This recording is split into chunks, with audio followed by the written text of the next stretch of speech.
Aloha and welcome back. I'm Panther and this is Parasite Eve. I am so sorry for the longer episode yesterday. What happened is when I went to go research the shit, I stopped the recording. That way I didn't have like this long stretch of time where I'm trying to cut out. I just cut it out. But as a result, I was looking at my my timer, like, oh, I'm almost at an hour. Yeah, after the 20-something minutes of just fucking around.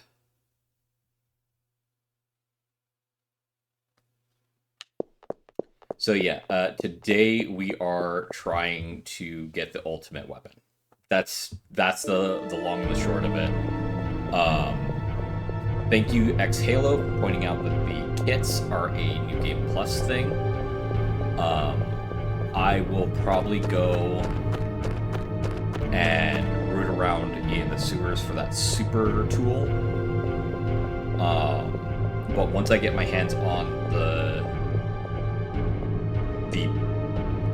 ultimate weapon, some of the weaker guns are just going to get destroyed using tools to get the effects I want on the gun that I want.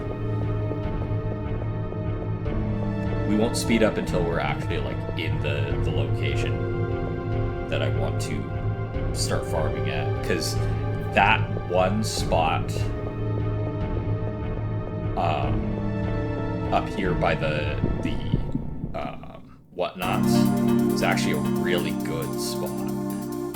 Not here.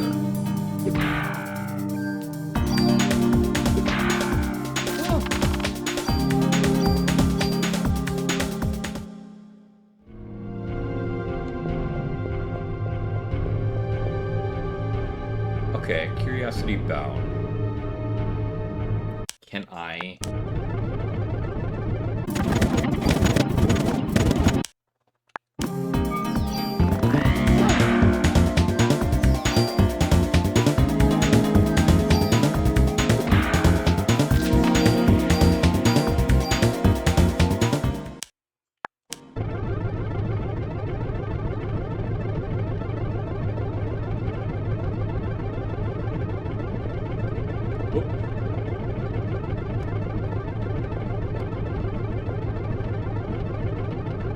Okay, it is really difficult to get that spot to load in the thing I want. So I'm not going to bother with it. Just going to go back to the one that I stumbled on. 3 crows and a monkey. Yeah, I have to use the potion every now and again, but that's fine. That is okay.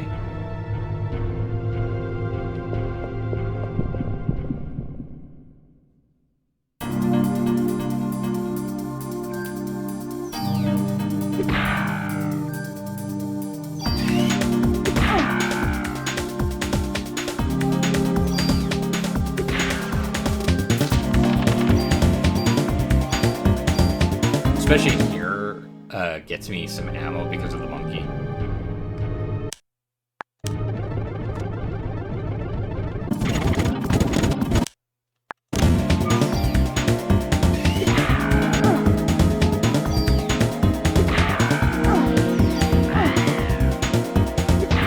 It's sort of weird. Bumping into enemies gives a low amount of damage, but it's a constant amount of damage.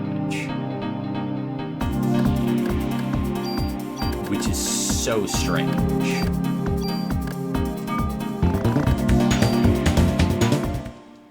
Bumping into the monkey deals 4 damage to me, bumping into the crows deals 1 damage to me. Again, very strange.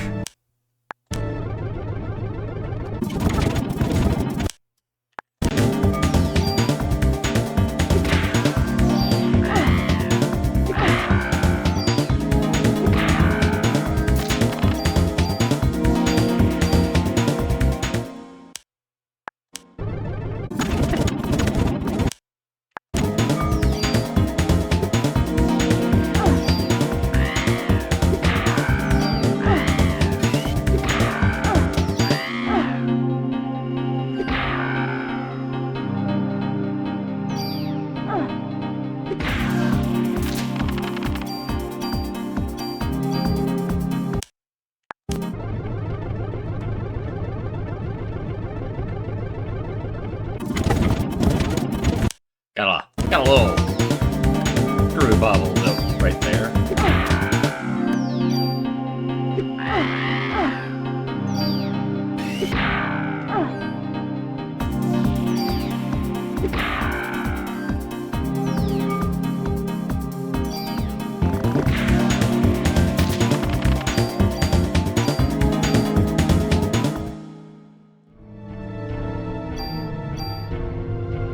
Got 5 slots left. This is really fast for building up junk. Yeah, I haven't leveled, though. Okay, really fast for us, because I can turn on this turbo speed.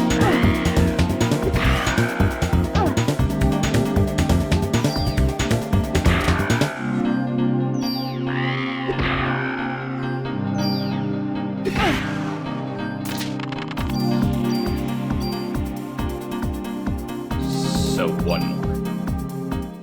Alright, we'll just head out. Instead of, like, getting into a fight and, like, having the fuck ton of...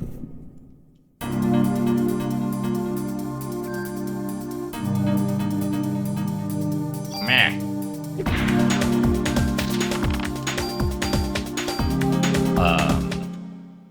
Additional junk being wasted.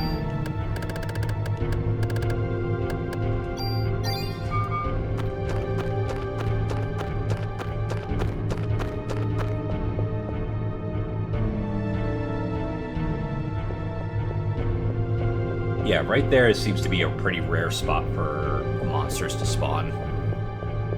Which is a problem for what I'm trying to do. Let's see, 30 at a time. It's not actually 30, let's say 25 at a time. That would be 20 trips. Let's say we are at trip 5, to be generous towards ourselves.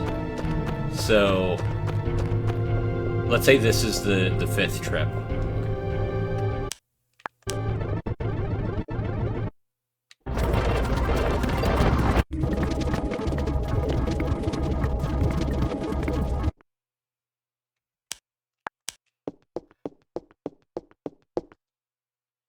Huh.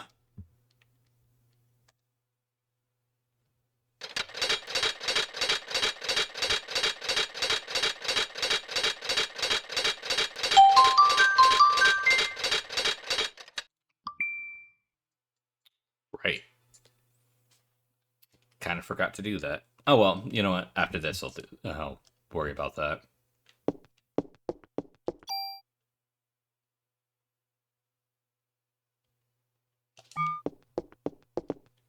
So let's see.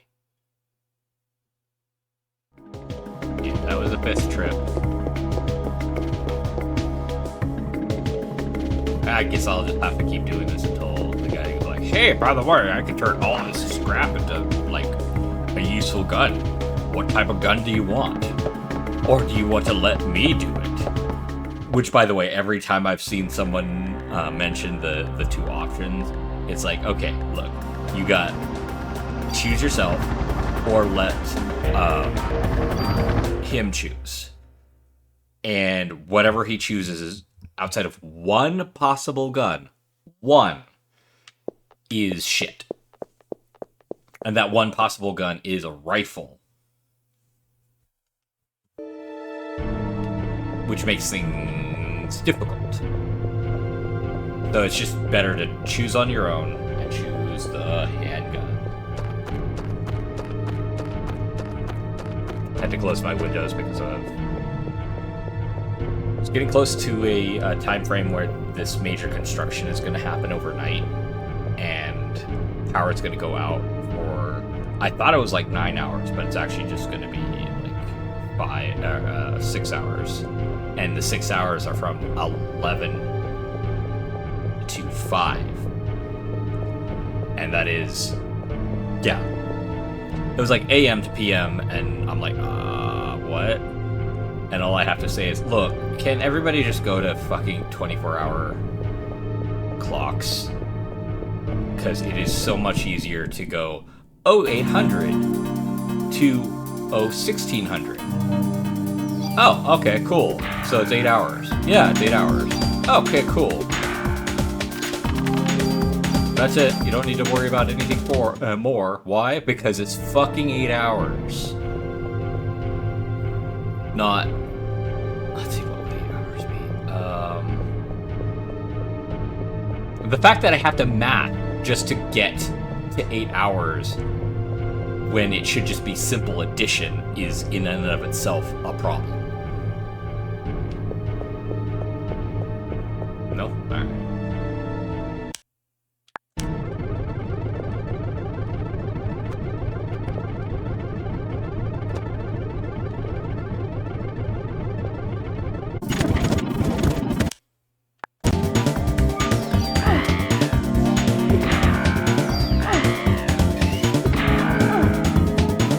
Oh yeah.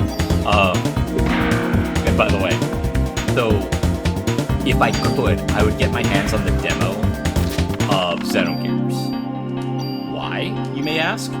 Because the demo for Xenogears was at the time frame where demos were trying to sell you the game, not just give you like 12 seconds of it.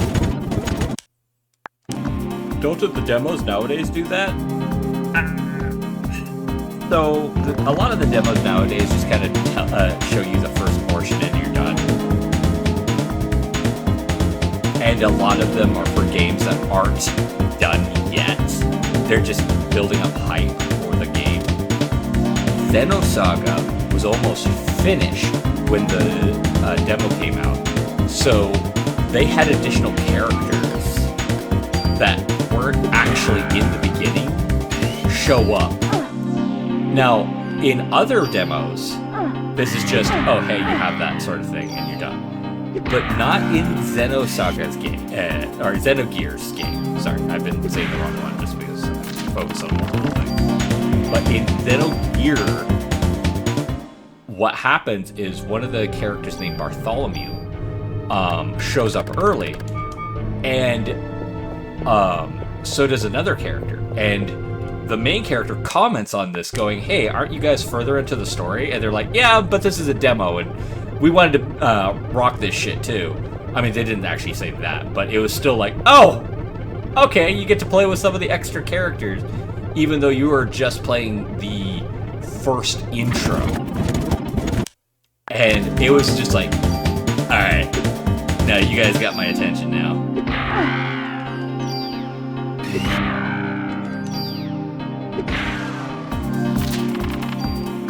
And it worked, because I played that game fully, and now that I know that other people would be interested in seeing that, I am definitely going to play that. Subterra Core is a computer game. I have it because of a friend. I do plan on playing it for the channel, but that's one of those, like, imagine Diablo, or Blizzard was this huge behemoth of the thing. Okay, what is that? So, you have, like, this game that maybe a couple of people have played, but for the most part, you're kind of alone in that regard. But you still love the shit out of it. That, to me, is Subterra Core. I am genuinely sad that Subterra Core did not get a follow-up, and it could have. I won't spoil shit about why, aside from the fact that it doesn't end finality-wise. It ends in a way that is satisfying, and can, and obviously has, been the final portion of it, but also ends in a way that leads it to be a larger entity than what it initially started out as. I am sad that it didn't get that time to breathe, but not so sad that I'm pissed off, if that makes sense. Like,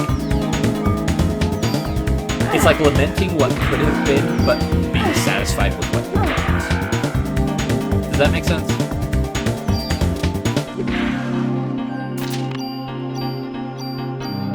Because that's how it felt. That's exactly how it felt with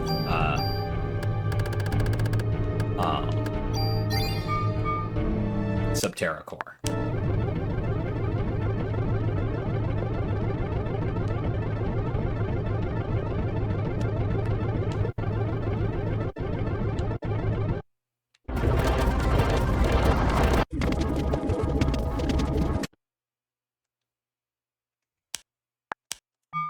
I just want to shrink down the time frames that don't feel impactful, because normally that would have taken like a minute or two. Oh no, it would have taken like 4 minutes.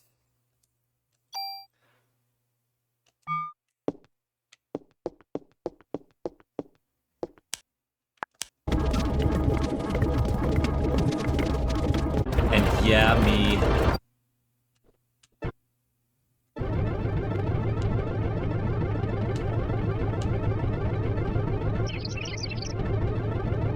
There.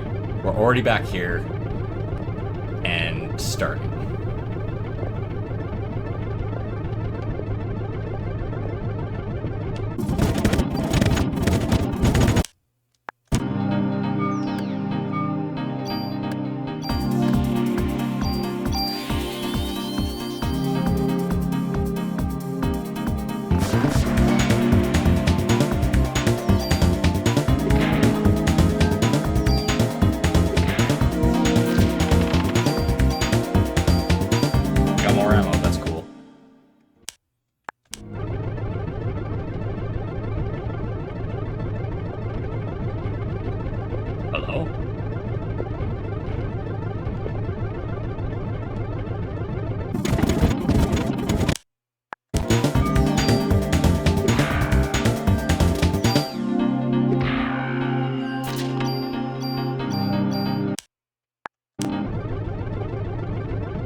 There's a computer game that I've been meaning to get my hands back on. Have any of you heard of Lands of Lore? It was made by Westwood Studios, the creative minds behind the Command & Conquer series, before it turned into a mobile game bullshittery, because property bullshit, yada yada yada. Like, back when it was very interesting.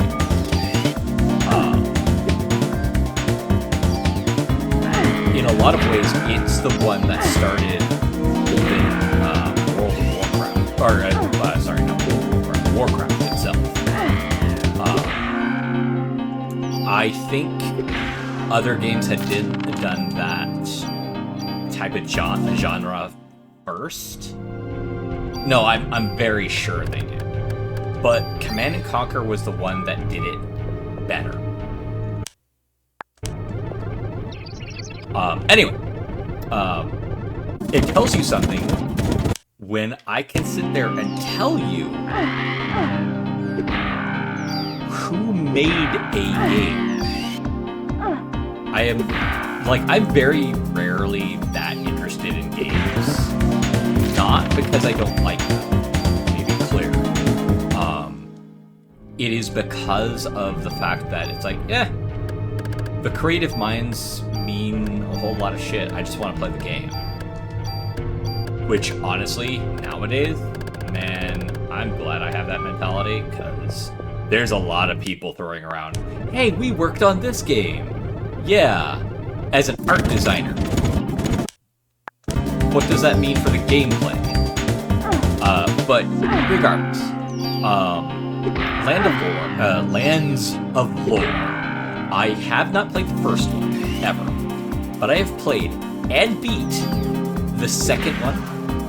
No, I hadn't actually beaten the second one, but I have played and beaten the third one. Lands of Lore is sort of like Wizard. What was it called? Wizardry. If you know the Wizardry series and how weird that can get, this is kind of that.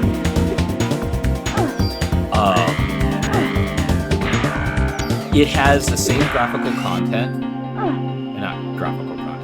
the same graphic styling as Duke Nukem, but is an actual RPG. First-person RPG. So, yeah. So the very first one was a dungeon crawler, like exactly like Wizard. So you had multiple party members, all that jazz. But after which, you had just I don't know how that story went. But the second one is the one that I got introduced to and got to play. I loved that game. I cheated the shit out of that game. Like, I used a cheat engine to cheat that game because I wanted to beat it, but I didn't get to the end.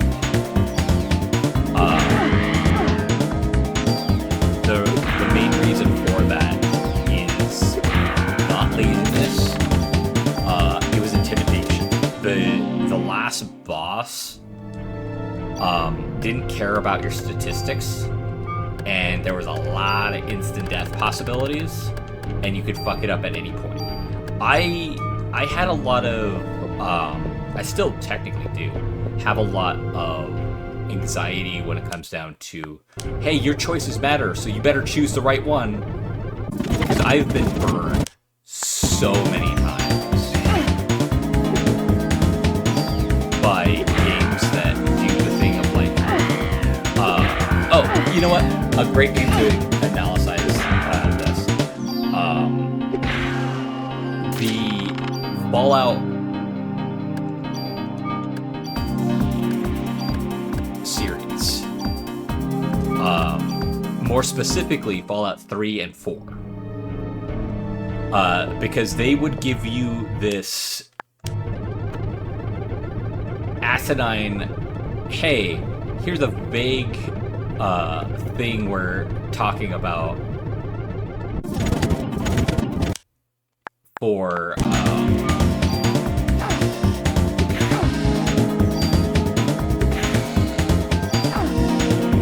like, hey, I want to talk this guy down. I don't know which one of these options are talking the guy down. Oh, okay, cool. So that doesn't really matter. I'll just select the one that sounds like it. Turns out that it's the character being sarcastic and it fucks everything up. It's just like, what? Oh, by the way, that was your only chance to do so. Now, obviously, in the Fallout series, save scumming is what I did the most there.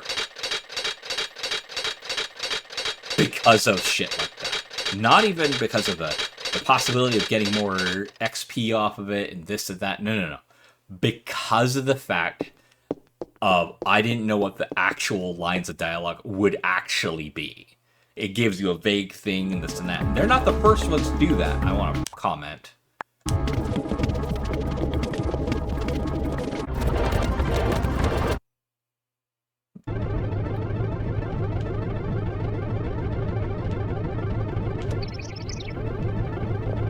They are, like, nowhere near the first people to do that. There was a game around the time of the 7th, I want to say, that was similar in vein to it, where what you do is you command a party of people and go around recruiting more people to ultimately fight the bad guy, but it had a mechanic in it that I hated horribly. The mechanic was, as you're moving around the map is burning. So you will lose access to areas, and if you don't complete the game by the time the map burns, you die. Period. Game over. And it's just like, no, I hate that. I've hated artificial clocks ever since. Man, my brain is just like going into overdrive, like, hey, what PlayStation 2 games have I played? And it's like, what PlayStation 2 games have I not played? What PlayStation games have I not played? There's a lot, but at the same time, not a lot. Because I had gameplay, which, you know, I really need to check to see if gameplay even exists anymore. I don't plan on getting it, but man, I loved the concept of getting like physical games that I could play on rent. That was just so fun to me. Because I would gun to the end and whatnot. Ooh, a game that I really enjoyed. Really enjoyed playing and whatnot. I hated that I had to pay for a DLC just to get the actual end of the story. Was Azura's Wrath. Now, mind you, calling that a game is a bit loose. If you don't know the game, it is anime as shit, and I don't mean that in a good way. So, a good portion of the gameplay is just figuring out the story of what's going on as Azura, or Asura, depending on how you pronounce it. And it's not a God of War clone. Not at all. Even though it's like a rager and this and that, yada yada, it is not a God of War clone. What it is a game that epitomizes two elements of gameplay that I have since learned to hate. Thing one is the element of no matter what happens, you win. Or you just lose and immediately try again.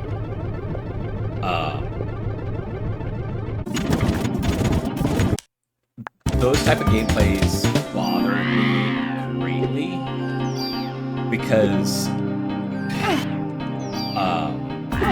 you learn real quick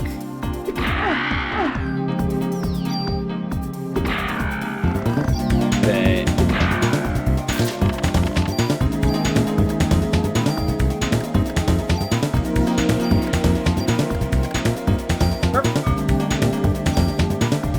well, 6 bullets, who cares?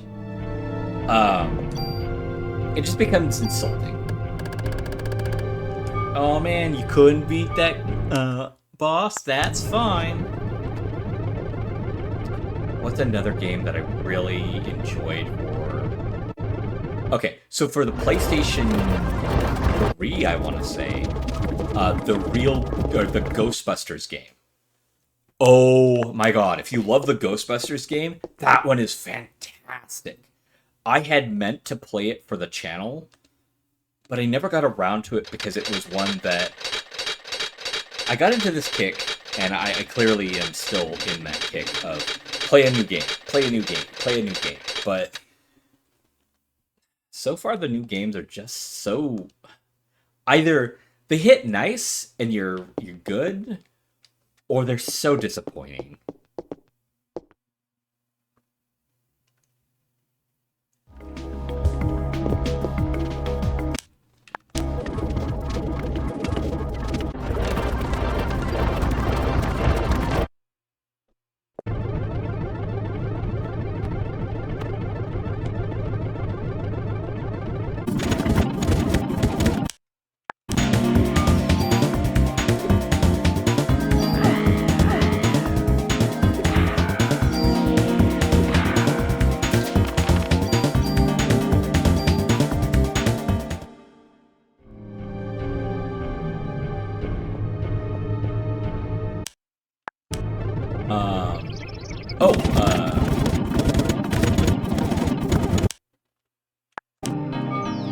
Another game is Soul Reaver.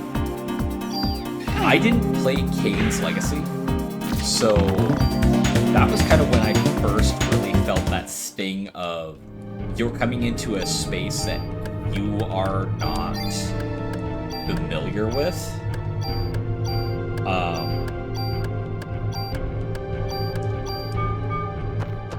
But I really enjoyed the concept behind that whole shtick.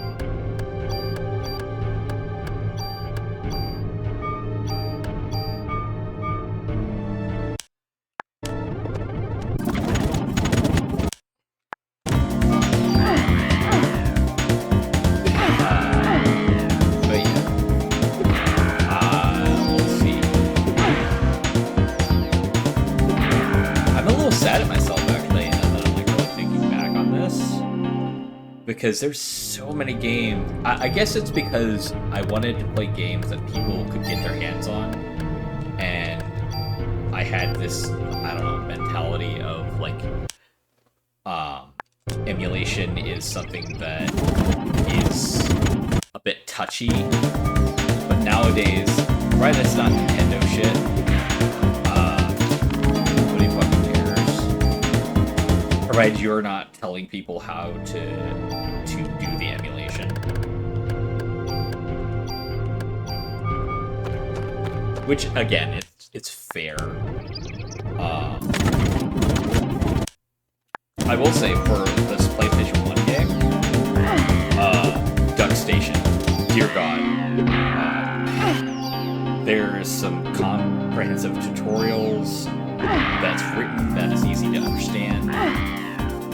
Straight up, Duck Station's just fantastic.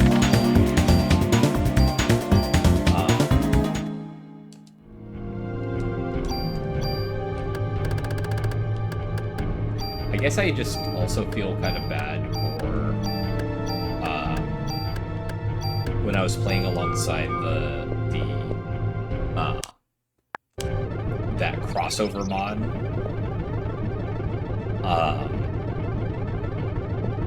And they nerfed one of the characters in a severe way.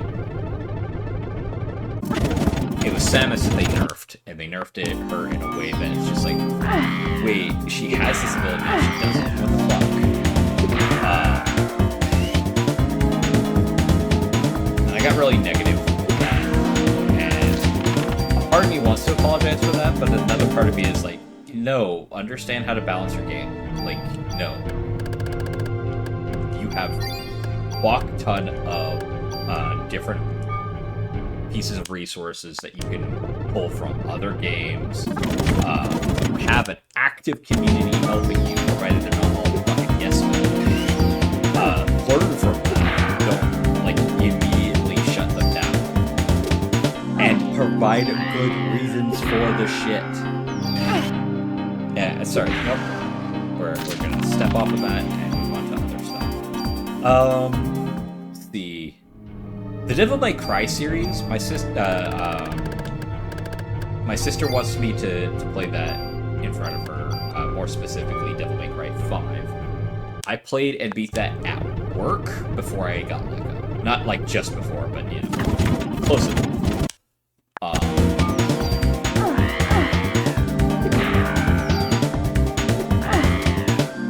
The story behind that was a little weird, but then again, Devil May Cry has always been weird.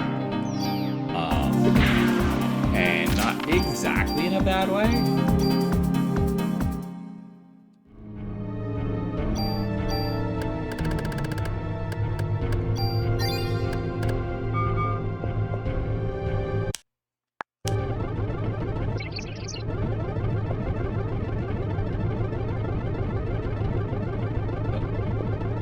Because that has a chance of accidentally spawning those corrupt creatures.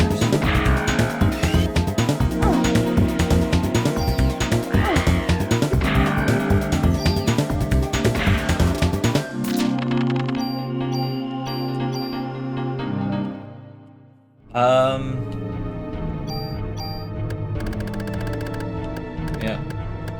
I do plan on revisiting Dark Cloud. I'm gonna definitely look into see if Duck Station has the ability to do the Game Genie or Game Shark thing. Man, I remember when I got my hands on a next gen Game Shark. So this Game Shark had just a super fantastic tool. Before, what you have to do to get a Game Shark code to work is you'd have to look online for what other people had done, and then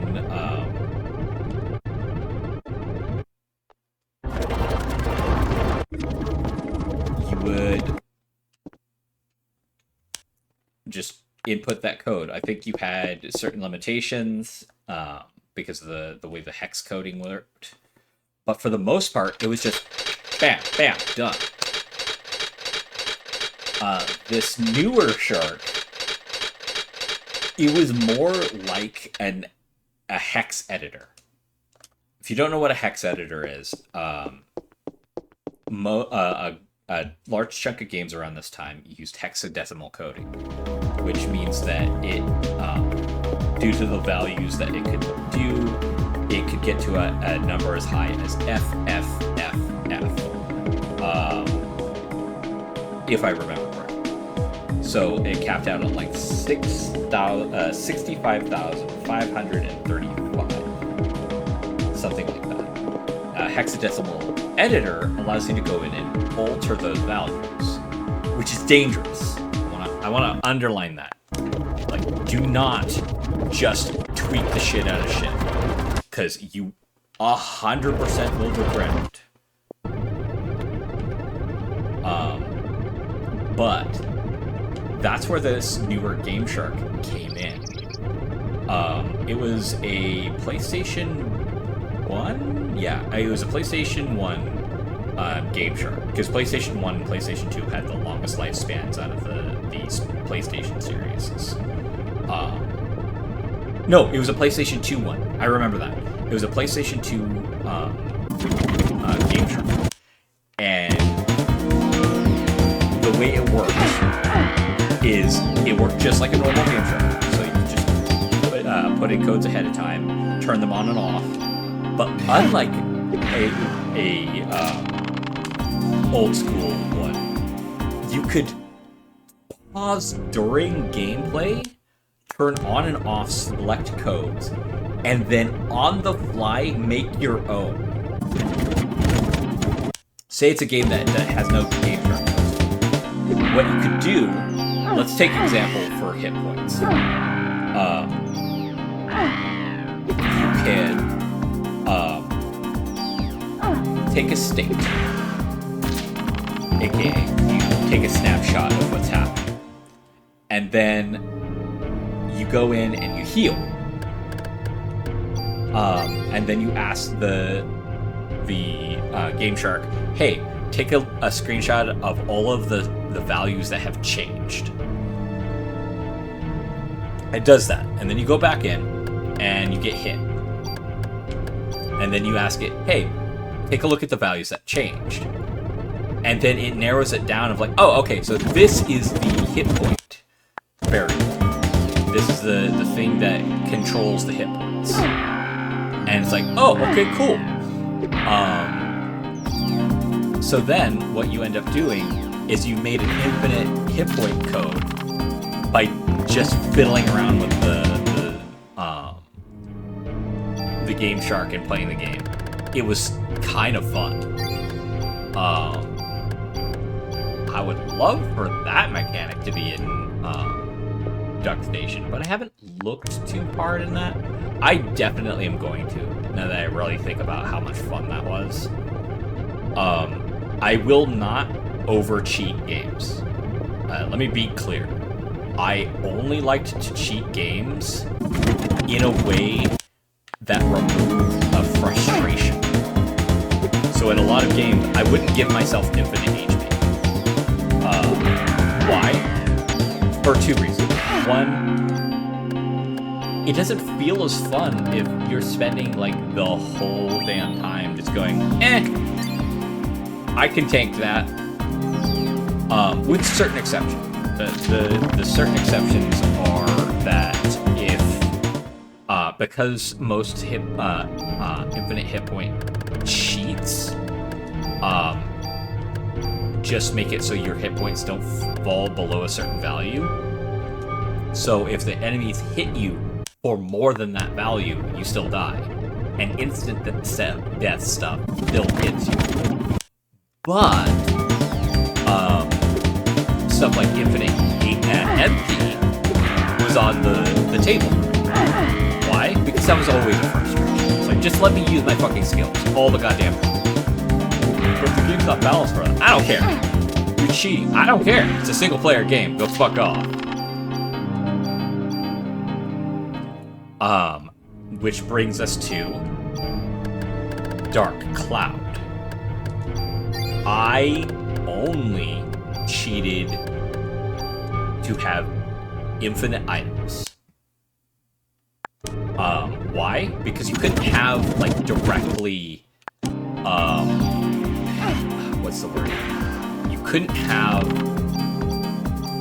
a cheat that gave you infinite durability just because of the way all of the different durabilities were handled. But you could select a slot that no matter what happened, that slot never loses its item. AKA infinite items. And that was it. That was all I did. I still bought all the other items, like healing and what have you. But durability? No, that was the one that absolutely not. Because I hate durability in games. I've said it before, I said it again. Whoa! An offense level, what the fuck? I guess they have a rare chance to drop that, I guess. Alright, no, you're coming back with me, and... Wow, okay.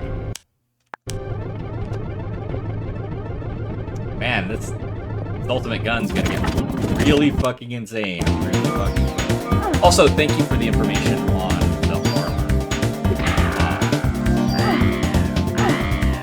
I think I'm with a good set of armor right now.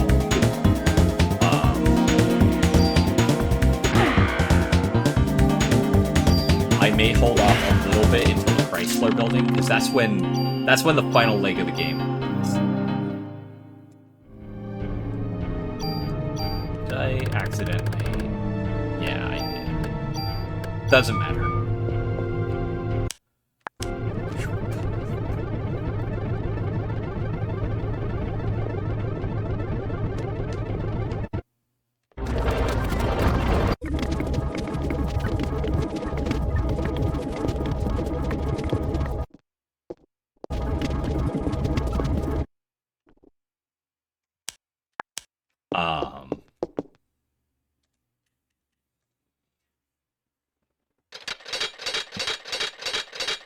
I might look online to see about armors.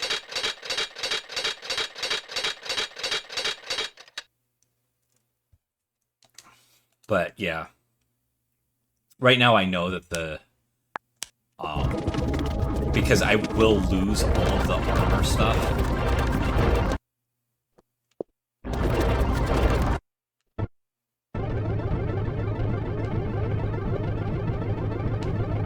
Sorry, I have to be, like, feather touch.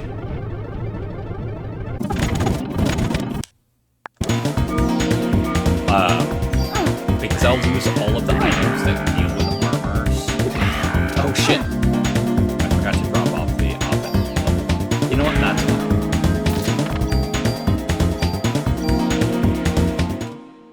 That is okay.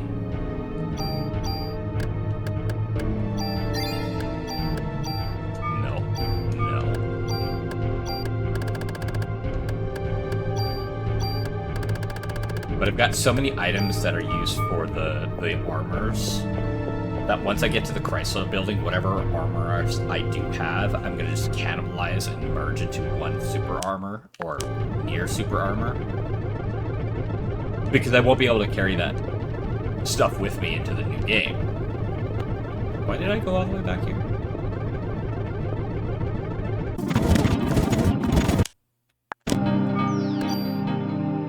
I guess my brain was like, drop off this item. And it's just like, no, no, no.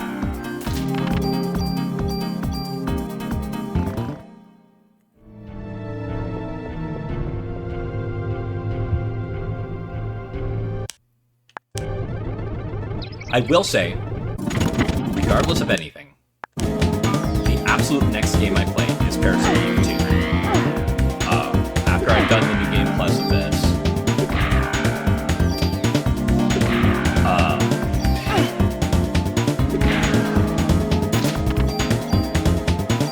I straight up will go and play the original Parasite Eve 2. Because that game was so fun for me.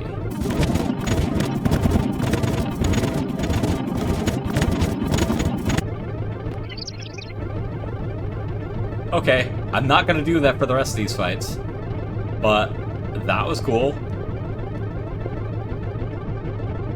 Tap, tap, tap.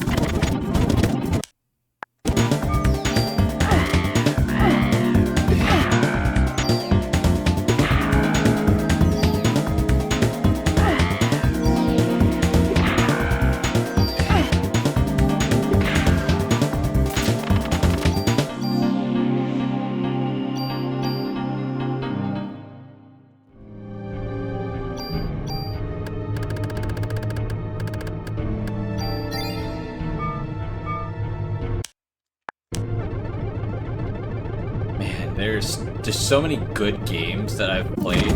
There's also a lot of bad games that I've played. There really has been a lot of bad games I've played. Now, mind you, by bad, it depends on your point of view. There's one game that objectively sucked, and not because it was bad, but because it had a bug that I couldn't get past, and it was called Legendary. So Legendary was a really cool concept of you're a guy in the city, and then a magical world just bleeds in. And it's not gentle, it absolutely just wrecks everything. And you fight against that using modern weaponry at the time and magic that you pick up along the way. Super cool idea. Executed kind of okay. Like, it wasn't the worst one of those I've played. But it also just, though I didn't get to beat it, and the reason is super stupid. I kept glitching through the goddamn elevator. At the very end, there's this elevator that raises you to the final boss. I could not get the elevator to work. Couldn't do it. Just absolutely couldn't do it. And that sucked. Very badly.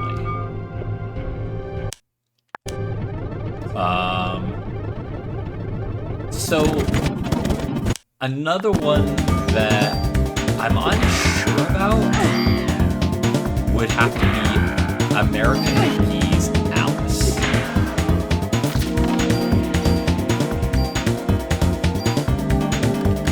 So, if you haven't played American McGee's Alice, not just Return to Madness, but the original,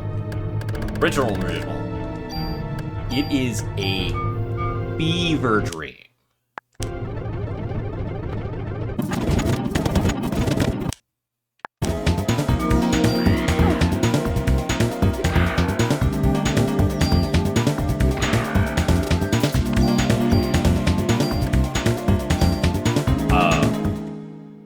And that's intentional.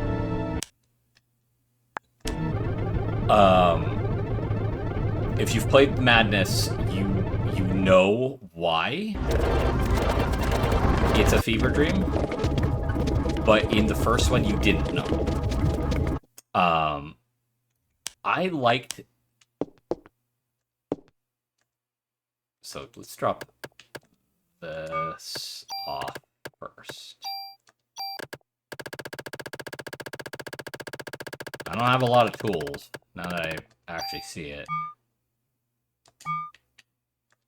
But that's fine. But yeah, American McGee's Alice, that was a very fun one for me. Dark as shit. Depressing as hell, too.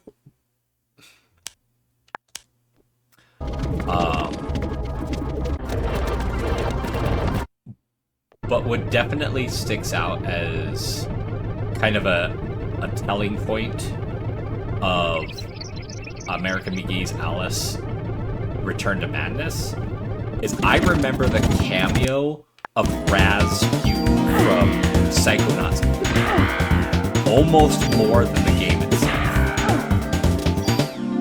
I'm happy we finally got a follow-up to Psychonauts 2.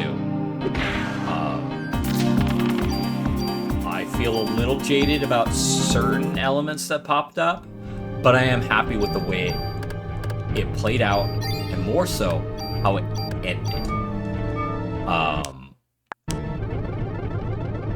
Because, there's so many ways they could have gone with it, but they made it all feel really natural and well put together. And for that, no, I'm okay with that. This far in, you guys have probably either checked out already or don't care too much, so I'm gonna say it. I don't like DEI. Forced DEI. Actual, hey, here's this character. Cool. They're a really cool character. Okay, cool. Who happens to be black? Okay, cool. They happen to be gay. Okay, cool. They happen to be a girl. Okay. They're a good character still, right? Yeah, 100%. Oh, then I don't care.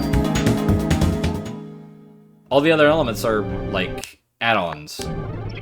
With a few exceptions here and there, I've hated the forced representation of shit. Dear God, what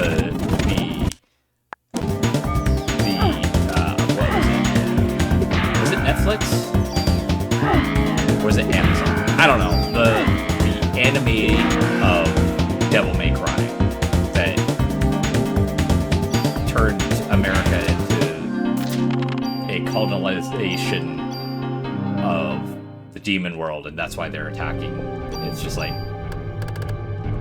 tell me you've never played a Devil May Cry game without telling me you have never played a Devil May Cry game. Because this tells me you have never played a Devil May Cry game. Ever. In your life. No. You could play the very first one and never come to this conclusion.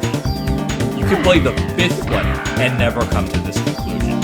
You could play the 2nd one and never come to this fucking conclusion. You could play the 3rd one and never come to this conclusion. You could play the fucking 4th one, which was a detachment with a brand new fucking character, and not come to this conclusion.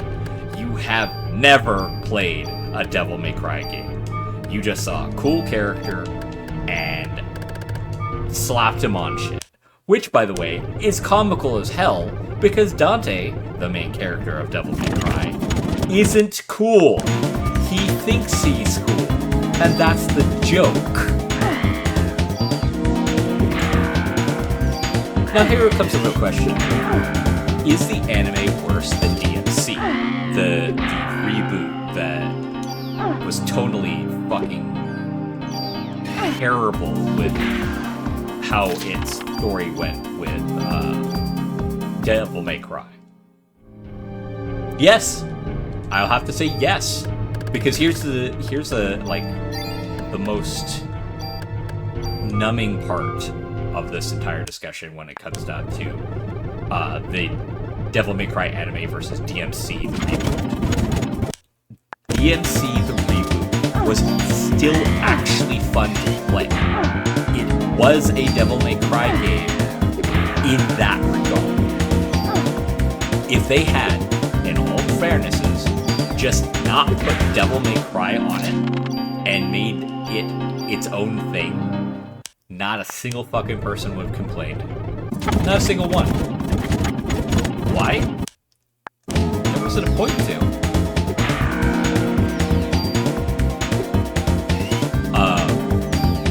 Because the game was decent. The story was creative. When it wasn't Devil May Cry. When it was Devil May Cry, it made Virgil, Dante's brother, just this chicken shit piece of crap person. When Virgil is very much not that type of person. Made Mundus, who is the first villain of Devil May Cry, just this business guy. Yeah, he's still a demon, but he's just a business guy. And it's just like, okay, cool. But the gameplay was still there. The anime? Nah. There's no gameplay to be had. And the art was okay. These days, you guys could do better.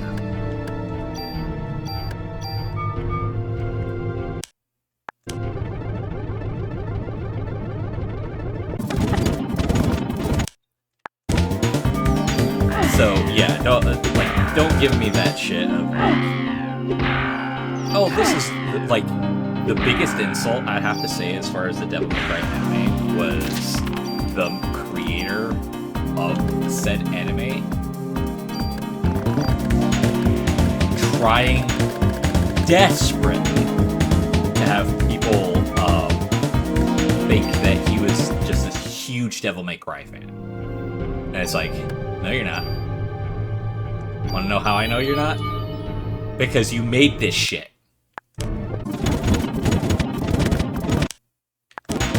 Now, you can obviously say that the corporates above him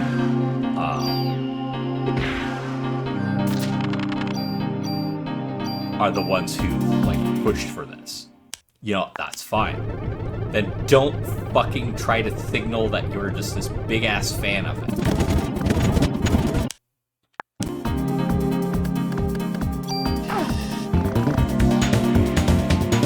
Because you were not. Like, you were not at that juncture.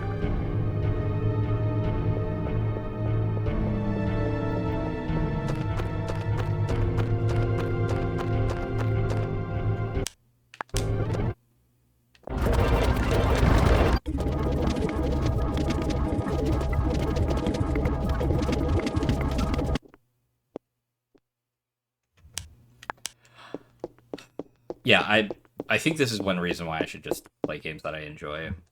Because the amount of shit that gets me irate lessens considerably.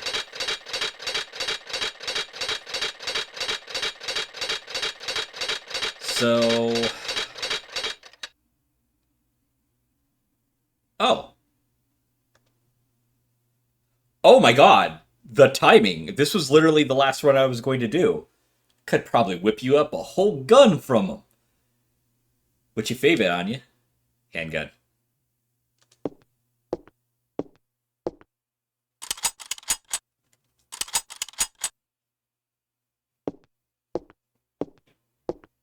Haha! Now this is a good gun.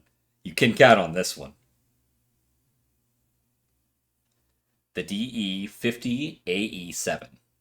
Comes with 2-shot. Staggering 125 damage off the gate. 17 rounds, 56... yeah.